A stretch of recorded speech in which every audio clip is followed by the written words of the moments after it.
आज से 10th class का रसायन शास्त्र शुरू होने जा रहा है। इसको आप लोग ध्यान से पढ़िएगा, ध्यान से समझिएगा और नोट्स बनाते हुए चलिएगा ताकि आप अपने एग्ज़ाम में अच्छा परफॉर्मेंस दिखा सकें। तो आज से हम लोग देखेंगे 10th में रसायन शास्त्र को। जो लोग आज से ही रसायन शास्त्र पढ़ना चालू कर रहे हैं वो भी आसानी से बिल्कुल समझ सकते हैं रसायन शास्त्र को। इसलिए सिर्फ ध्यान से सुने, समझें और उसका नोट्स बनाएं। चलिए शुरू करते हैं रसायन शास्त्र। रसायन शास्त्र होता क्या है? रसायन शास्त्र जो है वो पदार्थों का अध्ययन होता है। पदार्थ क्या होते हैं ये 9th क्लास में पढ़ना है, लेकिन नहीं भी पढ़े होंगे तो कोई बात नहीं, पदार्थ के बारे में आगे हम लोग चर्चा करेंगे। पदार्थ होता क्या है? ये पदार्थों के मुख्य रूप से भौतिक गुण और रासायनिक गुण, उनके संगठनों और संरचनाओं का अध्ययन है। उसे ही हम लोग क्या कहते हैं? रसायन शास्त्र कहते हैं। तो ये विज्ञान की वैसी शाखा है जिसमें पदार्थों का भौतिक गुण, रासायनिक गुण, संगठन और संरचना का अध्ययन किया जाता है। भौतिक गुण क्या होता है, रासायनिक गुण क्या होते हैं, संगठन क्या है, संरचनाएं क्या हैं, इन सब के बारे में एक एक करके हम लोग देखते हैं कि होता क्या है। भौतिक गुण कहते किसको हैं? कोई भी ऐसा पदार्थ हो जिसको हम अपनी आँखों से देखकर उसके गुणों के बारे में बता सकें, उन सभी गुणों को हम लोग भौतिक गुण में रखते हैं। जैसे किसी भी चीज़ को हम लोग देख लिए, देख कर क्या कर सकते हैं? उसके बारे में रंग का पता कर सकते हैं, आकार का पता कर सकते हैं, और भी कई चीज़ें हैं। उसके ठोस होने का पता कर सकते हैं, द्रव होने का पता कर सकते हैं।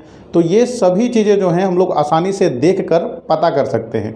तो ये आँख से अगर हम देख कर किसी भी वस्तु को, उसके गुणों को बता सकें, उन सभी गुणों को भौतिक गुण कहा जाता है। लेकिन रासायनिक गुण इसके उलट है।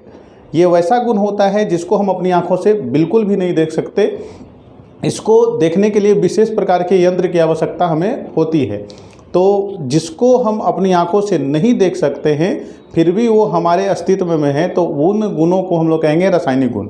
जैसे परमाणु, परमाणु से इलेक्ट्रॉन का बाहर निकलना, इलेक्ट्रॉन का उसके अंदर प्रवेश करना, परमाणुओं में आयन का निर्माण होना, परमाणु का आकार बड़ा होना और परमाणु का आकार छोटा होना, ये सभी चीज़ें जो है हम अपनी आंखों से नहीं देख सकते। तो ये भी गुण बार बार परिवर्तित होते रहते हैं। इन्हीं गुणों को हम लोग कहते हैं रासायनिक गुण। तो हमारे आसपास जो है दो प्रकार के गुण मौजूद हैं। एक भौतिक गुण के रूप में मौजूद है पदार्थ, और एक रासायनिक गुण के रूप में मौजूद है। तो इनका भी अध्ययन जो है वो रसायन शास्त्र के अंतर्गत किया जाता है। अब बात करते हैं संगठन की। संगठन क्या होता है? कोई भी पदार्थ उठा लें, उस पदार्थ में क्या क्या चीज़ें मौजूद हैं, इनके बारे में पता करना ही उसका संगठन कहलाता है। जैसे जल, जल एक पदार्थ है, उसमें हाइड्रोजन और ऑक्सीजन मिले हुए हैं, तो वो उसका संगठन हो गया। वो उसका क्या हो गया? संगठन हो गया। तो उसका भी अध्ययन रसायन शास्त्र के अंतर्गत ही किया जाता है। संरचना की अगर बात करें तो संरचना क्या कि हाइड्रोजन और ऑक्सीजन एक दूसरे से किस प्रकार से मिले हुए हैं, इनके बारे में जानकारी मिलना, ये एक संरचना हो गया। तो इन सभी गुणों का जो अध्ययन है वो किया जाता है रसायन शास्त्र के अंतर्गत। तो रसायन शास्त्र के अंतर्गत भौतिक गुणों, रासायनिक गुणों, संगठनों, संरचनाओं आदि का अध्ययन किया जाता है। ये किसका? पदार्थ का। तो पदार्थ क्या होता है आगे हम लोग देखेंगे। रसायन शास्त्र के जो जनक हैं वो हैं एंटनी लेवोजियर। एंटनी लेवोजियर, ये नाम याद रखना है, ये पूछा जाता है एग्जाम में। अब समझ लेते हैं रसायन शास्त्र का अध्ययन करना क्यों जरूरी है। एक सवाल है, रसायन शास्त्र का अध्ययन करना क्यों जरूरी है, क्यों हमारे लिए आवश्यक है रसायन शास्त्र? तो एक बार अपने चारों तरफ नज़र घुमा के देखें, जो भी आपको पदार्थ नज़र आते हैं उन सभी पदार्थों का जो निर्माण हुआ है वो सूक्ष्म कणों से हुआ है, और इन्हीं सूक्ष्म कणों का जो जानकारी देता है हमें वो रसायन शास्त्र देता है। यहाँ पे सभी जो पदार्थ हैं उन सभी पदार्थों में रसायन शास्त्र समाहित है। जैसे कुछ पदार्थ का नाम है यहाँ पे जल। जल जो है वो भी सूक्ष्म कणों के मिलने से बना है। हाइड्रोजन और ऑक्सीजन के मिलने से जल का निर्माण हुआ है। इस हाइड्रोजन और ऑक्सीजन के बारे में बताता कौन है? तो ये बताता है रसायन शास्त्र। तो जल के अंदर भी रसायन शास्त्र मौजूद है। वायु, वायु भी ढेर सारे अलग अलग पदार्थों का संगठक है। जैसे उसमें कार्बन डाइऑक्साइड पाया जाता है, oxygen, nitrogen, argon, sulphur dioxide, ये सभी जो यौगिक या तत्व मौजूद हैं ये वायु में मौजूद हैं। ये इन्हीं सब का मिश्रण होता है वायु। तो इनके बारे में भी बताता कौन है? रसायन शास्त्र। तो वायु में भी रसायन शास्त्र मौजूद है। इसके अलावा सोना, सोना जो हम लोग देखते हैं वो पृथ्वी के अंदर से हमें प्राप्त होता है। ये सोना भी एक तत्व है जो जिसके बारे में बताता कौन है, रसायन शास्त्र। इसके अलावा चांदी, भोजन जो हम लोग करते हैं उसमें कार्बोहाइड्रेट, ग्लूकोज, मिनरल्स, विटामिन ये सभी पाए जाते हैं और ये सभी हमारे शरीर के लिए बहुत इंपॉर्टेंट है। इसके बारे में बताता कौन है, रसायन शास्त्र। तो भोजन में भी रसायन शास्त्र मौजूद है। जीव, जितने भी पृथ्वी पर जीव जंतु हैं उन सभी जीव जंतुओं का जो निर्माण हुआ है वो भी रसायन शास्त्र उसको बताने का काम करता है कि जितने भी जीव जंतु हैं वो सभी कार्बोहाइड्रेट के बने हुए हैं, उसके अंदर जल पाया जाता है और भी प्रोटीन, फैट, ये सभी चीज़ें मिलकर एक जीव का निर्माण करते हैं। तो इन सभी चीज़ों के बारे में भी बताने का काम कौन करता है, रसायन शास्त्र। तो जितने भी जीव हैं उसको जीव विज्ञान कहता है कि कोशिका ने बनाया जीव को, और रसायन विज्ञान कहता है कि कोशिका को बनाया है रसायन विज्ञान ने। तो अपना अपना एक तर्क है जीव को लेकर। तो जीव भी रसायन शास्त्र का ही देन है। जीव के अंदर जो मौजूद है सूक्ष्म कण, उनका भी अध्ययन करने में रसायन शास्त्र मदद करता है। तो यह है जीव। मिट्टी में भी सूक्ष्म कण मौजूद है। ये जो मिट्टी है जो सूक्ष्म कणों से मिलकर बने हुए हैं, इनके बारे में भी थोड़ा बहुत जानेंगे हम लोग। तो मिट्टी भी सूक्ष्म कणों का, इसके बारे में भी हमको अध्ययन करवाता कौन है, रसायन शास्त्र। जीवाश्म ईंधन, पेट्रोलियम पदार्थ, कोयला, ये सभी जो है वो जीवाश्म ईंधन है। इन सभी ईंधनों में सूक्ष्म कण मौजूद होते हैं और ये सूक्ष्म कणों के बारे में अध्ययन कौन करवाता है, हमें रसायन शास्त्र करवाता है। दवाइयाँ, जितनी भी दवाइयाँ हैं वो सभी दवाइयाँ रसायन शास्त्र की देन हैं, इसलिए रसायन शास्त्र का अध्ययन करना जरूरी है। आज के समय में कोरोना काल में आप समझ सकते हैं कि दवाइयों की हमें कितनी आवश्यकता है। उसको पूर्ति करने के लिए रसायन शास्त्र का सबसे बड़ा योगदान रहा है। रसायन शास्त्र हमें दवाइयों को उपलब्ध कराने में बहुत ही मददगार साबित करता है, हमें कई बीमारियों से लड़ने में मदद करता है। तो इसलिए दवाइयाँ भी जो बनती हैं वो रसायन शास्त्र की ही देन है। तो इतने बड़े स्तर पे इसका क्षेत्र है, इतने बड़े स्तर पे इसका कार्य है, इसलिए इसका अध्ययन करना बहुत ही ज़रूरी है। हम लोग जो डेली जीवन में उपयोग करते हैं, बर्तन, जो भी सामान यूज करते हैं, उन प्लास्टिक, ये सभी प्लास्टिक में चाहे कोई भी प्लास्टिक हो, किसी प्रकार का प्लास्टिक हो, किसी प्रकार का धातु का बर्तन हो, लोहा हो, ये सभी जो हैं ये सभी रसायन शास्त्र के ही देन है।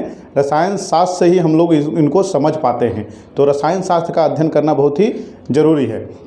रसायन शास्त्र जो है हमको किसी भी पदार्थ के बारे में सूक्ष्म, उसके अंदर मौजूद सूक्ष्म कणों का अध्ययन करना सिखाता है, उनके गुण धर्मों के बारे में जानना सिखाता है।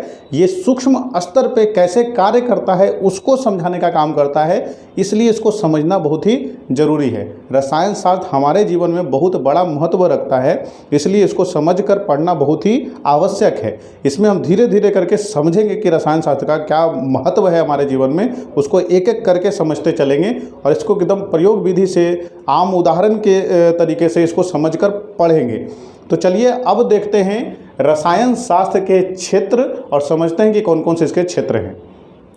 आइए अब समझते हैं रसायन शास्त्र के क्षेत्र को। रसायन शास्त्र का क्षेत्र तो बहुत ही विस्तार है, इसका बहुत बड़ा क्षेत्र है, लेकिन इसके 3 प्रमुख क्षेत्र हैं। उन्हीं क्षेत्रों के बारे में आप लोगों को समझना जरूरी है, क्योंकि ये आने वाले समय में भी आपको काम देने वाले हैं। तो एक एक करके चलिए समझ लेते हैं इसके क्षेत्रों को। पहला क्षेत्र है भौतिक रसायन। ये रसायन शास्त्र का वैसा क्षेत्र है जिसके अंतर्गत हम लोग परमाणु की संरचना, परमाणु के भौतिक गुण, रासायनिक गुणों के बारे में हम लोग समझते हैं।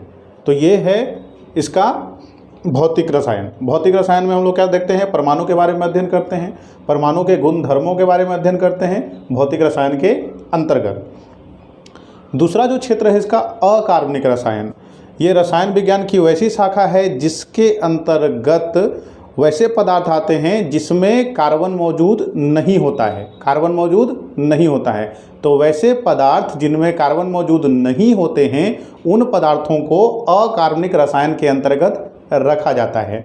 जैसे इसको हम देख लेते हैं सोडियम क्लोराइड, नमक के अंदर कहीं भी कार्बन मौजूद नहीं है, ये सोडियम और क्लोरीन के मिलने से बना है। तो ये सोडियम क्लोराइड कैसा रसायन के अंतर्गत आ जाएगा, किसका क्षेत्र है, अकार्बनिक रसायन। जल हाइड्रोजन और ऑक्सीजन के मिलने से बना हुआ है H2O, तो ये भी कि इसमें कार्बन मौजूद नहीं है, तो इसको हम लोग किस में रखेंगे, अकार्बनिक रसायन में। उसी तरह से सल्फर डाइऑक्साइड भी, इसमें भी कार्बन मौजूद नहीं है, तो इसको किस में रखेंगे, अकार्बनिक रसायन में। नाइट्रोजन डाइऑक्साइड, इसको भी हम लोग किस में रखेंगे, इसमें भी कार्बन मौजूद नहीं है, तो इसको भी रखेंगे अकार्बनिक रसायन में। उसी तरह से ammonia, potassium chloride, hydrogen chloride अम्ल है ये, नाइट्रोजन ऑक्साइड और अब इत्यादि। इसके अलावा ये बहुत सारे हैं जिसमें कार्बन मौजूद नहीं होंगे, वो सभी पदार्थों को हम लोग किस में रखेंगे, अकार्बनिक रसायन में रखेंगे। इसका एकदम ध्यान रखना है। अब देखते हैं कार्बनिक रसायन को।